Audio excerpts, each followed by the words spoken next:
यह है उन दिनों की बात है जब मैं एक कॉन्वेंट स्कूल में पढ़ाया करती थी। मुझे पढ़ने में बेहद रुचि थी। मेरा बचपन से ही सपना था कि मैं एक टीचर बनूं और आखिरकार वह कामयाब भी हुआ।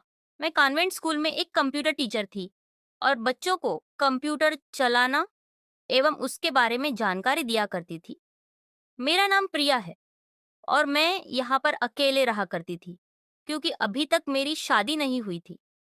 मेरी कक्षा में बहुत सारे विद्यार्थी पढ़ा करते थे, जिसमें रोहन नाम का विद्यार्थी मेरा पसंदीदा छात्र था, क्योंकि वह काफी गोरा छटा एवं हाइट में काफी लंबा था और उसकी हेल्थ भी काफी ज्यादा बढ़िया थी और वह पढ़ने में भी काफी ज्यादा अच्छा था। एक दिन की बात है जब रोहन मेरे पास आया और उसने मुझसे कहा, क्या मैं आप मुझे घर पर ट्यूशन पढ़ाएंगे? तो मैंने कहा, वैसे तुम्हें पढ़ती नहीं हूँ घर पर ट्यूशन, मगर तुम बोल रहे हो तो मैं पढ़ा दूंगी। एक काम करना, कल से 4 बजे मेरे घर आ जाना, मैं तुम्हें पढ़ा दिया करूंगी। और कुछ ही दिन ऐसा ही हुआ। वह डेली 4 बजे और कोचिंग पढ़कर अपने घर चला जाता। लगभग 1 महीना बीत चुका था। एक दिन की बात है जब बरसात का मौसम था। एक दिन कोचिंग के बाद काफी तेज बरसात होने लगी। फिर रोहन ने बोला कि मैडम बाहर बहुत बरसात हो रही, तो मैं क्या करूं? तो मैंने बोला, एक काम करो। उसने थोड़ी देर सोचा और फिर बोला, मगर मेरी मम्मी मुझे डांटेंगे। अरे तुम चिंता मत करो, मैं तुम्हारी मम्मी से बात करूंगी, रुको, मैं भी उन्हें कॉल करती हूँ। फिर मैं जाकर उन्हें कॉल किया और मेरी बात हो गई। फिर मैं रोहन से कहा, रोहन, मैं तुम्हारी मम्मी से बात कर ली है। उन्होंने बोला है कि तुम आज यहीं रुक सकते हो। मैं भी थोड़ी उत्सुक थी कि चलो, आज कम से कम मुझे अकेलापन महसूस तो नहीं होगा। फिर रोहन ने बोला, ठीक है। फिर मैं रोहन से बोला, तुम रुको, मैं तुम्हारे लिए खाना बनाकर लाती हूँ। फिर उन्होंने बोला, ठीक है, आप बना लाइए। फिर मैं किचन में गई और मैं वहां पर खाना बनाया। फिर हम दोनों ने साथ में बैठकर खाया। बरसात और तेज हो चली थी। फिर मैं रोहन से थोड़ी बातचीत की और मैं थोड़ा सा उसके बारे में पूछा, जैसे कि तुम्हारी कोई गर्लफ्रेंड है या फिर नहीं, और तुम्हें क्या चीज़ों में ज़्यादा रुचि है। तो उसने मुझे बताया कि मेरी कोई अभी तक गर्लफ्रेंड नहीं बनी है और मुझे फिल्में देखने में काफ़ी ज़्यादा रुचि है।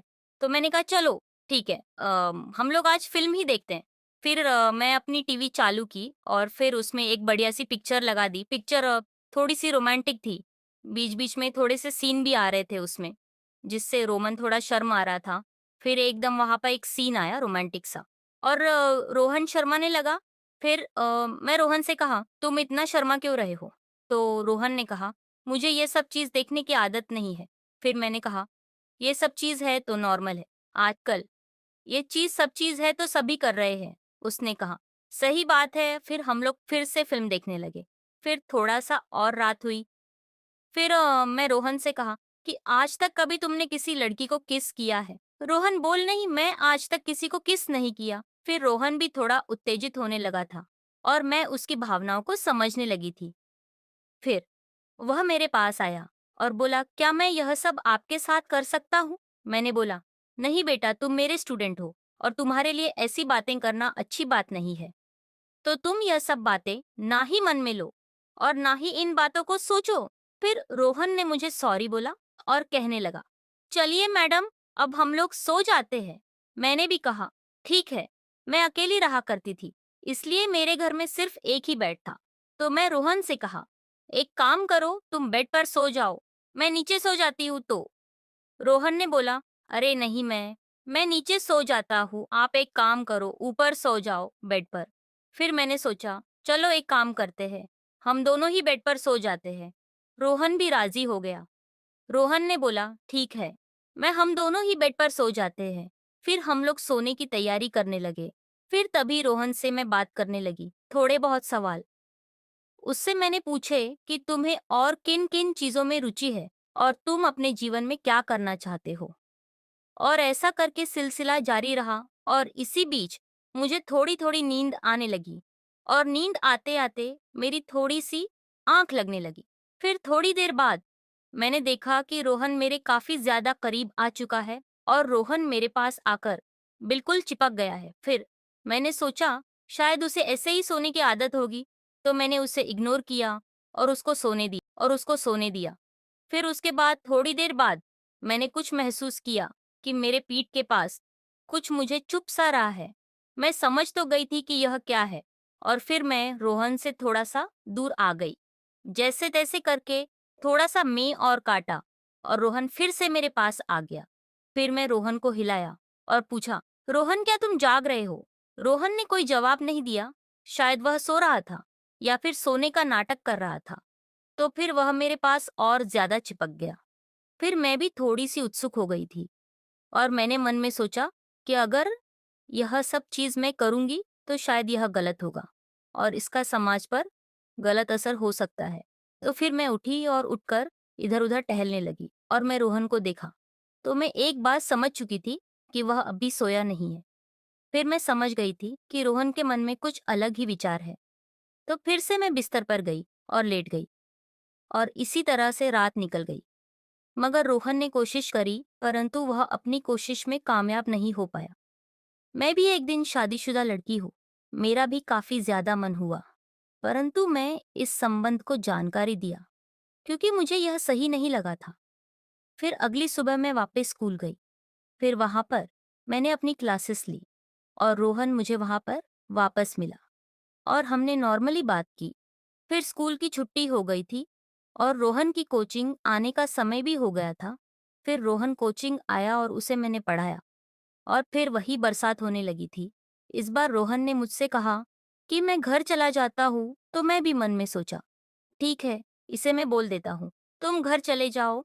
परंतु बारिश काफ़ी ज़्यादा तेज़ थी, तो इसलिए फिर मैंने सोचा, एक काम करो रोहन, तुम आज भी यहीं रुक जाओ। मैं तुम्हारी मम्मी से बात कर लेती हूँ। फिर मैं उसकी मम्मी से बात की और उसकी मम्मी ने कहा, ठीक है, रोहन वहाँ रुक सकता है। फिर वही सिलसिला। मैंने खाना बनाया। हम दोनों ने साथ में मिलकर खाना खाया एवं थोड़ी बहुत बातचीत की और इसी तरह समय भी अच्छा चल गया। फिर हमारे सोने का समय हो गया था। उसके बाद फिर हम लोगों ने बेड शेयर किया, मगर इस बार हम लोगों ने बीच में एक बॉर्डर बना ली थी, जिससे कि रोहन मुझे थोड़ा-सा दूर रहे। फिर थोड़ी देर हुई और मुझे एहसास हुआ कि रोहन ने उसे बॉर्डर को तोड़ दिया है और फिर से वह मेरे पास आ चुका है और फिर से वही एहसास कि मुझे कोई चीज़ मेरे पीठ पर छुप रही है। मैं वापस समझ गई कि रोहन वापस से वही मूड में है, जो मूड उसका कल था। फिर मैं रोहन को उठाया कि रोहन, यह सब करना गलत है।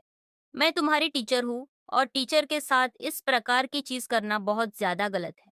तो यह चीज़ अपनी आप सुधार लो। सो वह ज़्यादा सही रहेगा। फिर भी रोहन नहीं माना और वह ज़िद करने लगा कि मैं कुछ नहीं है, मेरा मन है, आप बस एक बार कर लो। मैंने उसे फिर से समझाया, बेटा यह सब चीज़ गलत है, ये सब चीज़ बहुत गलत है। फिर वह समझ गया और फिर समझने के बाद फिर वेस्ट हो गया।